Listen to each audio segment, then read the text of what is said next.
ഇന്ന് നമുക്ക് വീട്ടിൽ വളരെ പെട്ടെന്ന് എങ്ങനെ ലഡും മൈസൂർ പാക്കും എങ്ങനെ ഉണ്ടാക്കുക എന്നുള്ളത് നോക്കാം. അപ്പോൾ ആദ്യം ഉണ്ടാക്കുന്നത് മൈസൂർ പാക്കാണ്. അപ്പോൾ അതിന് മുന്നേ വീഡിയോ ആദ്യമായിട്ടാണ് കാണുന്നത് വെച്ചാൽ ചാനലൊന്ന് സബ്സ്ക്രൈബ് ചെയ്ത് സപ്പോർട്ട് ചെയ്യാൻ മറക്കരുത്. വ്യൂസൊക്കെ ഉണ്ടാവാറുണ്ട്, പക്ഷേ സബ്സ്ക്രൈബേഴ്സ് വളരെ കുറവാണ്. അതുകൊണ്ട് ആദ്യമായിട്ട് കാണുന്നവരൊക്കെ ചാനലൊന്ന് സബ്സ്ക്രൈബ് ചെയ്ത് സപ്പോർട്ട് ചെയ്യണേ. നിങ്ങൾ ഉണ്ടാക്കി നോക്കിയിട്ട് എങ്ങനെ ഉണ്ട് എന്നുള്ളതൊന്ന് കമൻറ്റും കൂടി ചെയ്യണം. അപ്പോൾ മൈസൂർ കേക്ക് എങ്ങനെ ഉണ്ടാക്കാൻ നോക്കാം. അതിക്ക് കടലപ്പൊടിയും ഓയിലും പഞ്ചസാരയാണ് ആവശ്യമുള്ളത്. അപ്പോൾ കടലപ്പൊടി ഒന്ന് ചൂടാക്കി എടുക്കുക. അധികം ചൂടാക്കേണ്ട ആവശ്യമില്ല. ഒന്ന് ചെറുതായിട്ട് ഒന്ന് ചൂടാക്കിയാൽ പച്ചമണം മാറി കിട്ടിയാൽ മതി. അത് ചൂടാക്കിയത് നമുക്ക് വേറൊരു ബൗളിലേക്ക് മാറ്റി വയ്ക്കാം. നമുക്ക് കുറച്ചൊന്ന് പഞ്ചസാര ഒരു ലായനിയാക്കിയിട്ട് എടുക്കാം. അപ്പോൾ മധുരമൊക്കെ ഓരോരുത്തരുടെ ഇഷ്ടത്തിനനുസരിച്ച് ഇട്ട് കൊടുക്കാം. ചിലർക്ക് മധുരം കൂടുതൽ വേണ്ട വെച്ചാൽ കൂടുതൽ ഇട്ട് കൊടുക്കാം. ഞങ്ങൾ കുറച്ച് ക്വാണ്ടിറ്റിയിൽ ഉണ്ടാക്കുന്നതുകൊണ്ട് തന്നെ കുറച്ച് പഞ്ചസാര ഇട്ടിട്ടുള്ളൂ. അപ്പോൾ കുറച്ച് വെള്ളം ഒഴിച്ചൊന്ന് ലായനിയാക്കാൻ വെച്ചിട്ടുണ്ട്. ആ ടൈമിൽ തന്നെ നമുക്ക് കടലപ്പൊടിയിലേക്ക് കുറച്ച് ഓയിൽ ഒഴിച്ചു കൊടുത്തിട്ട് ഇതുപോലെ മിക്സ് ചെയ്തെടുക്കാം. കട്ട പിടിക്കാതെ മിക്സ് ചെയ്തെടുക്കണേ.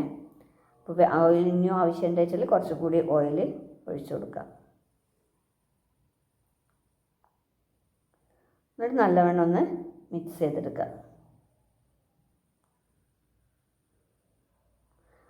ഉണ്ടാക്കാൻ വളരെ കുറച്ച് ചേരുവയും മതി, കുറഞ്ഞ ടൈമും മതി. അപ്പോൾ ഇതെല്ലാവരും ഒന്ന് ഉണ്ടാക്കി നോക്കണേ. മക്കൾക്കൊക്കെ ഓരോ ദിവസം നമ്മൾ വെറൈറ്റി പലഹാരങ്ങളൊക്കെ ഉണ്ടാക്കി കൊടുക്കുമ്പോൾ അവർക്ക് നല്ല ഇഷ്ടമാവും. സ്കൂളിൽ വിട്ട് വരുമ്പോൾ അവർക്ക് ഉണ്ടാക്കി വെച്ചിട്ടുണ്ട് വെച്ചാൽ.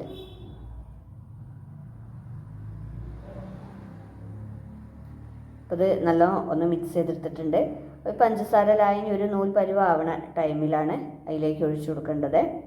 എന്നിട്ട് അതിലേക്ക് ഒഴിച്ചു കൊടുത്തിട്ട് ഒന്ന് ഇളക്കിയെടുക്കുക. ഇനി കുറച്ചും കൂടി നമുക്ക് ഓയിൽ വേണം വെച്ചാൽ കുറച്ചും കൂടി ഒഴിച്ചു കൊടുക്കാം. പാൽപ്പൊടി ഉണ്ട് വെച്ചാൽ പാൽപ്പൊടിയും കൂടി ചേർത്താൽ നല്ല ടേസ്റ്റ് ഉണ്ടാവുമേ. അപ്പോൾ ഒരു പാത്രത്തിൽ നമുക്ക് എണ്ണ പുരട്ടിങ്ങാണ്ട് മാറ്റി വയ്ക്കാം. വെളിച്ചെണ്ണ നെയ്യോ എന്തെങ്കിലും പുരട്ടി മാറ്റി വയ്ക്കാം. ഇത് ചൂടോടുകൂടി തന്നെ അതിലേക്ക് ഇട്ട് കൊടുക്കാം. എന്നിട്ട് ഒരു കത്തിയോ എന്തെങ്കിലും വെച്ചിട്ടൊന്ന് വരഞ്ഞു കൊടുക്കണേ. അത് കുറച്ച് നേരം കഴിഞ്ഞാൽ പിന്നെ നമുക്ക് മുറിച്ചെടുക്കാൻ ബുദ്ധിമുട്ടാവും. ചൂടോടുകൂടി തന്നെ വരച്ച് കൊടുത്താൽ അത് നേരൊക്കെയായി കിട്ടുള്ളൂ. അപ്പോൾ ഞങ്ങൾ ഉണ്ടാക്കിയപ്പോൾ ഞങ്ങൾക്ക് മക്കൾക്ക് നല്ല ഇഷ്ടമായി.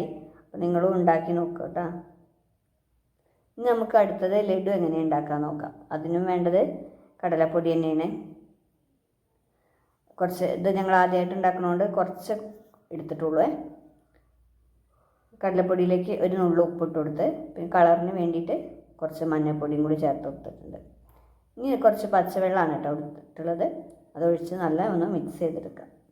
കട്ടയില്ലാതെ തന്നെ ഒന്ന് മിക്സ് ചെയ്ത് കൊടുക്കുക. ആവശ്യത്തിന് വെള്ളം ഒഴിച്ചു കൊടുക്കുക. നല്ല ലൂസാവാനും പാടില്ല, നല്ല തിക്കിലാവാനും പാടില്ല. നമ്മളൊരു ഇഡ്ഡലി മാവൊക്കെ ഉള്ള ഒരു ടൈറ്റില്ലേ, അത്രയ്ക്കുള്ള ഒരു ഇതിലാണ് വേണ്ടത്. എന്നിട്ട് ഇതൊന്ന് നമുക്ക് കട്ടയില്ലാതെ ഇളക്കിയതിന് ശേഷം ഒന്ന് മിക്സിയിൽ അടിച്ചെടുക്കണം.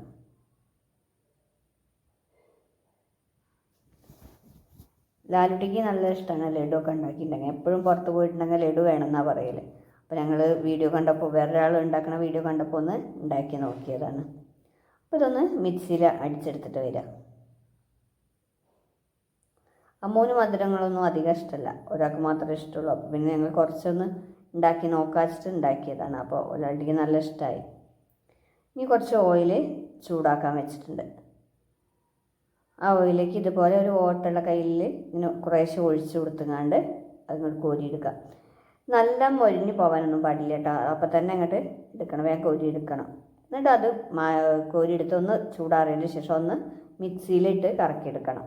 അതിലേക്ക് ഒരു ഏലക്കായ ഇട്ടിട്ടുണ്ട്, ഒരു കറാമ്പൂവ് ഇട്ടിട്ടുണ്ട്. ഇനി അത് ഉണ്ടാക്കാൻ വേണ്ടിയിട്ടുള്ള പഞ്ചസാര ലായനി തയ്യാറാക്കാം. കുറച്ച് പഞ്ചസാര ഇട്ട് കൊടുത്തിട്ടുണ്ട്. മധുരം ഓരോരുത്തരുടെ ഇഷ്ടത്തിനനുസരിച്ച് ഇട്ട് കൊടുക്കാം. കുറച്ച് വെള്ളം ഒഴിച്ച് ഒന്ന് ലായനിയാക്കുന്നുണ്ട്. ഒരു നൂൽ പരുവാവണ ടൈമിൽ ഇപ്പോൾ നമ്മൾ പൊടിച്ച് വെച്ചിട്ടുള്ള ആ കടലമാവിൻ്റെ ആ കൂട്ടിലേക്ക് ഇത് ഒഴിച്ചു കൊടുത്ത് ഉണ്ടാക്കിയിട്ട് എടുക്കാം. പിന്നെ അണ്ടിപ്പരിപ്പും മുന്തിരിയൊക്കെ ഉണ്ട് വെച്ചാൽ ഇതിൻ്റെ കൂടെ ഇട്ട് കൊടുക്കാം കേട്ടോ. അപ്പോൾ വീട്ടിലതൊന്നും ഇല്ലായിരുന്നു. ഞങ്ങൾ തൽക്കാലം ഇങ്ങനെ മാത്രമാക്കിയിട്ടാണ് എടുത്തിട്ടുള്ളത്. അപ്പോൾ നിങ്ങൾ ഉണ്ടാക്കിയിട്ട് എങ്ങനെ ഉണ്ടെന്നുള്ളത് അഭിപ്രായം കമൻറ്റ് ചെയ്യാൻ മറക്കരുത് കേട്ടോ. വളരെ സിമ്പിളാണ്, പെട്ടെന്ന് ഉണ്ടാക്കിയെടുക്കാൻ പറ്റും. അപ്പോൾ എല്ലാവരും ഒന്ന് ട്രൈ ചെയ്ത് നോക്കൂ.